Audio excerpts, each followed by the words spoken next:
troisième. Tu vois, tu as 3 groupes ici. Là. Tu fais comme ça. Là. Non, moi j'ai envie de faire 2 par groupe. Par 6. Sinon, si ça trop serré. 2 c'est bon. Parce qu'à la fin, c'est quoi? Quand quelqu'un va réaliser son gabarit ici, il faut que chacun ait son gabarit pour éviter que l'autre vienne encore placer le bout. Parce que quand il va fonctionner, ça peut embrouiller l'autre. Donc, il faut que c'est chacun qui soit sur son morceau de planche. Donc, si une est établie comme ça, là, tu as un ici, tu positionnes ici, l'autre ici. Ça fait 2 par établi, donc ainsi de suite. Maintenant, ils ne sont pas nombreux, ils sont 19. J'ai compté ça la dernière fois. 2, c'est largement suffisant. L'objectif, c'est que ça tienne un peu. Mais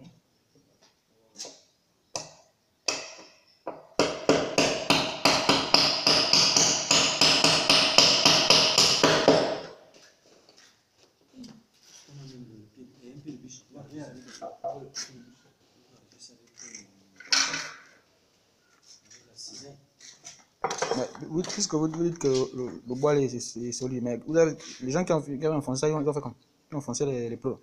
Mais ça tu souffres, mon cher. La surface, juste qu'on te dit la planche, en fait, ça c'est l'établi. Le problème avec l'établi de ce type-là, parce que le bois là était. Donc quand tu prends un morceau de bourgeon comme ça,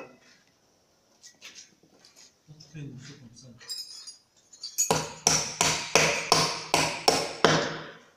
pour l'enfoncer là, mon ami, c'est pas facile. Tu vas le faire, oui, il va rentrer. Tu vois, il rentre. Mais pour un débutant, dès qu'il fait ça, c'est fini, c'est le doigt qui se pète. Donc, pour faire enfoncer ça ici, à cause de la densité du bois, c'est très difficile. Donc, quand tu le mets sur un support comme ça c'est le coumé, ça c'est du bois facile. Donc, avec ça c'est facile. Voilà. Bon, il y a aussi que quand on fait le début des plots, donc on fait le cisaillement, un cisaillement incliné, pour permettre au bois d'être pointu. C'est ça. Voilà. On fait aussi un cisaillement pointu. Donc, c'est pour faciliter ça. Donc, là, parce que la surface de pénétration est trop large, non? Bon, en tout cas, bon, nous, on ne va pas, on va juste faire ça. On va juste essayer de caler juste, on va caler la planche. Parce que si dans ton mode opératoire, tu demandes d'avoir une surface lisse, la surface lisse va tenir compte aussi du bois en question qui va permettre de recevoir le plot. Parce que sinon, les gars, je dis qu'ils vont se péter les doigts ici. Mais c'est ça aussi, ça fait partie du chantier aussi. Se péter les doigts. On a suivi nous le doigt là, je dis.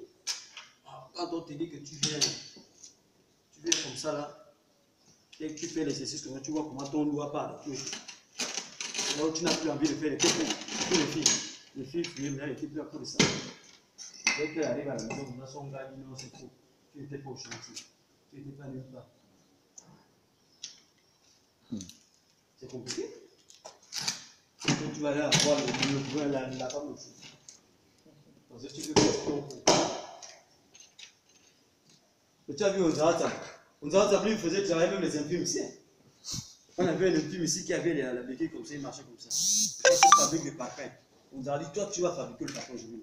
Tu vas soulever. On nous a dit, ouais, je dis. Nous avons c'était un gars à télé, il dit, non, toi, tu vas soulever les parpaings aujourd'hui là. Parce qu'il n'y a pas de raison que soit on te met disqualifié. Non. Le gars, non, effectivement, il prenait maintenant le parpaing, il soulevait le parpaing comme ça. Il faut assumer le gars, tu es venu ici technique. Mais sinon, tu n'as pas travaillé, c'était grave, hein.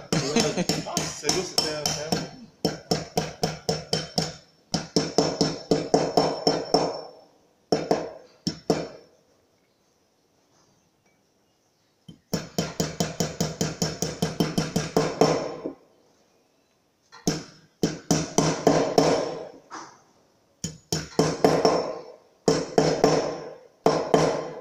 Mais tu as vu le CTLA pour le ouais, dedans. Là, il a dit faire sortir. Ouais, on fait le Ouais, parce qu'il faut avoir fait l'inventaire. On fait le point de même.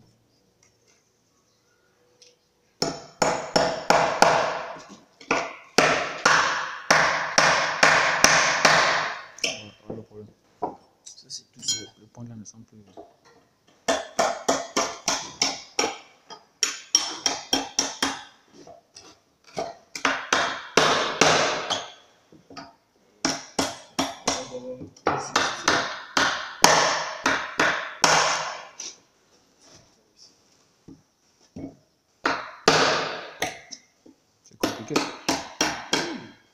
fond Avec les derrière. bons, avec les bons coups, ça passe.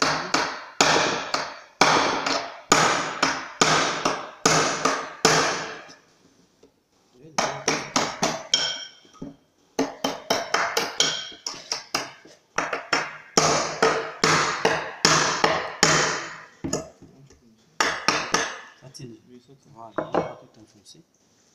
Je vais passer, il faut enlever après. Juste pour stabiliser la planche. Non, mais sinon, il est bon. Tu fais là-bas les diagonales.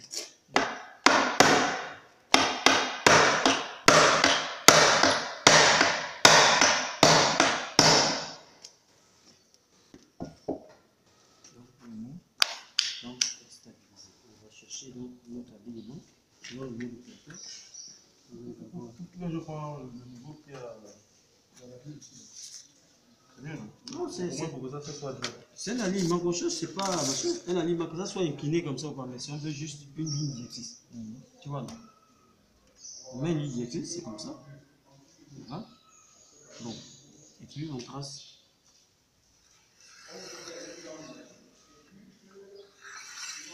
Donc, directrice. À partir de là, on va fixer. Donc, on va finir en droite et droite. Bonjour les gars. Eric, où est ta salopette? C'est que là, il fait chaud, il fait chaud. Ah, il fait chaud. Ouais, c'est chaud.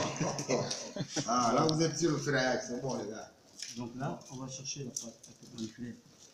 On nous demande d'avoir une perpendiculaire. Dans les écarts, on nous écarts.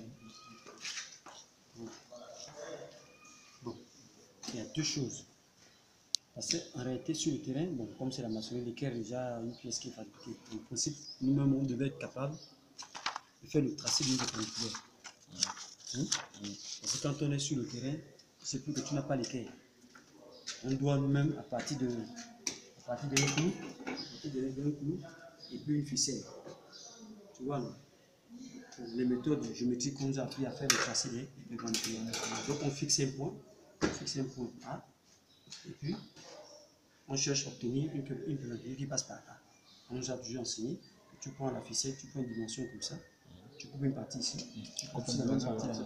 Après tu déplaces la même distance, tu viens ici, tu coupes ici, tu viens encore ici, tu coupes ici. Donne une intersection là-bas, on trace c'est ce qui donne la perpendiculaire.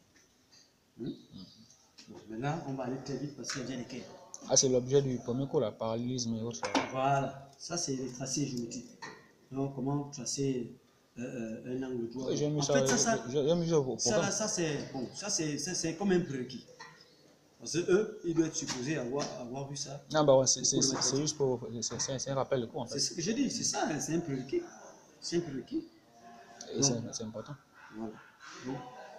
Voilà donc la perpendiculaire qu'on a. Donc la perpendiculaire, c'est celle.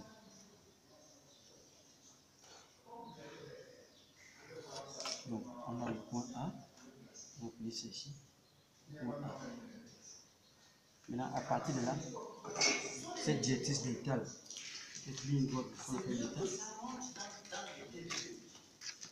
on va chercher d'abord à définir la position des plots. Voilà. Donc, le premier plot sera ici. Ça, c'est pour ceux qui sont droitiers. Ceux qui sont droitiers vont façonner comme ça. Maintenant, ceux qui sont gauchers vont façonner comme ça. Simplement. Voilà. Donc, le premier plot sera ici. Donc, le premier plot sera ici. Le plot 1 sera là. Maintenant, pour quitter du plot 1, pour aller quitter le plot 1, pour arriver au plot 2, on choisit l'une des distances. On prend la distance là, qui part de là jusqu'ici, sera tout simplement égale. On prend. Ceci serait comme ça. L'élément sera comme ça. Tu vois? Voilà. Donc, pour avoir la position là, on cherche à voir la largeur de notre cadre ici. Là-bas, c'est comment? C'est 9. Donc, on fait 9. 9, c'est la dimension extérieure de notre cadre. Donc, 9 plus quoi? 9 moins le diamètre. 9 moins 2 fois le diamètre. Tu vois, non? 9 moins 2 fois le diamètre.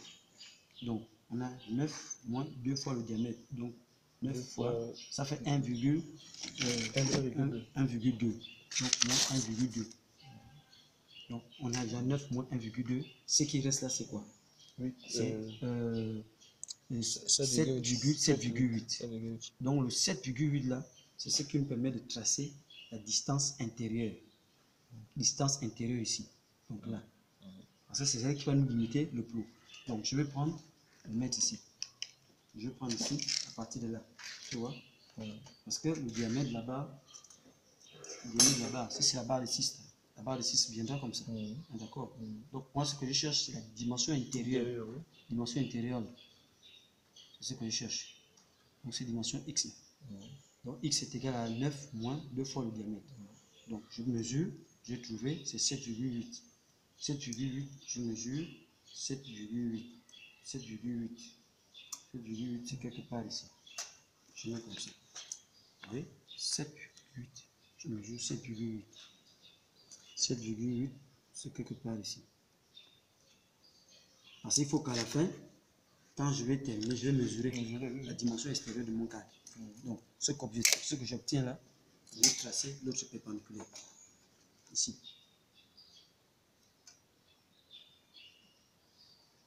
J'obtiens l'autre perpendiculaire ici. Et à l'intérieur, je vais positionner le deuxième plot. À l'intérieur, je positionne le deuxième plot. Parce que quand je vais façonner, je verrai un élément ici. Comme je fais mes essais, je sais que j'aurai un élément ici. L'autre viendra ici. Tu vois? Et puis j'ai le temps de vérifier. Comme ça. À la fin, c'est ça. Je cherche à voir un élément qui fait 9. Donc voilà. Donc je regarde bien.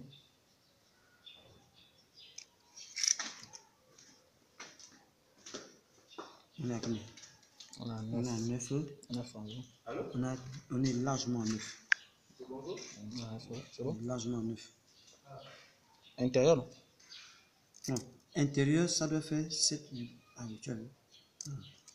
Intérieur, c'est 7,8. Mais le diamètre, c'est pas ça. Pas le diamètre des 6 qui sont là. Non, le diamètre du plot ne nous intéresse pas. Celui qui nous intéresse, c'est celui de la façon. Parce qu'il faut faire la longueur du cadre extérieur. Donc, longueur du cadre extérieur, moins 2 fois le diamètre. C'est pour obtenir la dimension intérieure. Donc, cette dimension intérieure là, c'est ce qui nous permet de faire que quand on va façonner comme ça, à la fin, on doit obtenir les 9 qu'on recherche extérieurement. Tu vois? Donc, ça veut dire que ici, quand je mesure, je dois avoir. Les numéros ne sont pas les mêmes. Non, on s'est trompé. Tu vois un peu? Tu vois, là, nous on a mis 8 et quelques. Or, on doit voir, faut que ça vienne ici. Ça doit faire 7,8. Tu vois, 7 et demi. 7,6, 7, 8. Donc, ça veut dire que la barre là, doit passer par ici. Donc, on va passer à la ligne. voilà, c'est ce qu'on cherche. Mais voilà le principe. On fait la dimension extérieure du cadre, moins 2 fois le diamètre. Voilà. Ce qu'on cherche. Donc, à partir de là, je mesure, parce que j'ai déjà montré le calcul de l'écran. Donc, je dois mesurer 7,8. 7,8. Je pose comme ça. Et puis, je compte. C'est mieux de faire parce que je replace. Calme. Ok. 7,8. Donc, après, je prends l'équerre, je fais passer la perpendiculaire par ce point.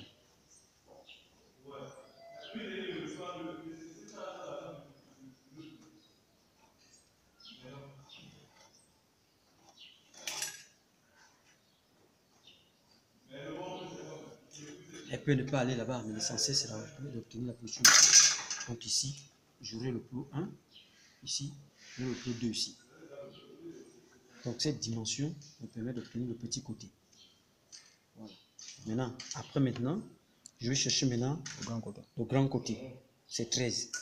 Je fais aussi 13 moins 2 fois le diamètre. 13 moins 1,2.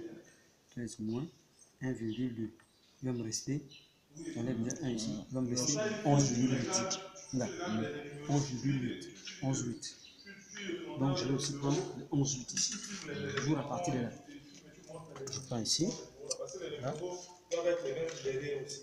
Comme tu fais le devant, Voilà. Ça, c'est la limite du cadre. Voilà. Je vais lire 10, 11. 11,8. Donc, pas loin de 12. Voilà. À peu près ici. Je prends aussi l'autre perpendiculaire.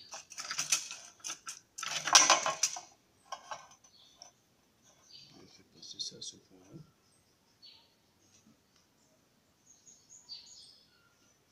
c'est pour la longueur, c'est la même chose. Au grand côté.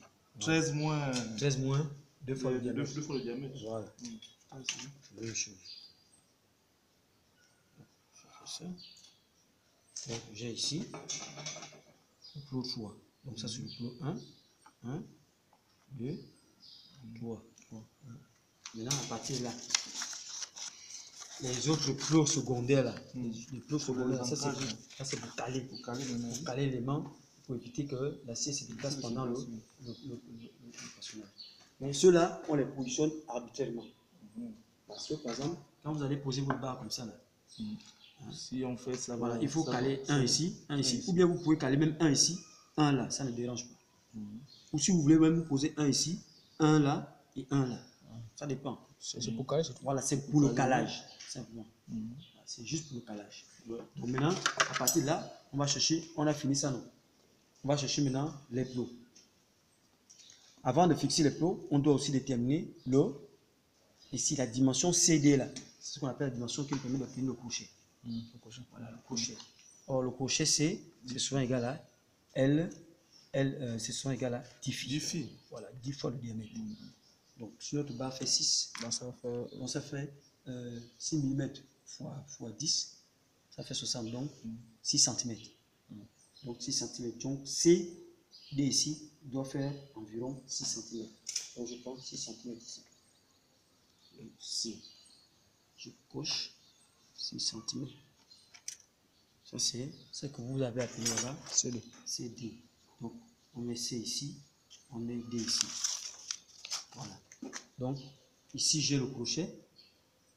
Ici, j'ai le petit côté. Je le cadre. Ici, je le grand côté. Et c'est réglé. Puis c'est réglé. Le reste, maintenant, on va positionner les Là, c'est combien?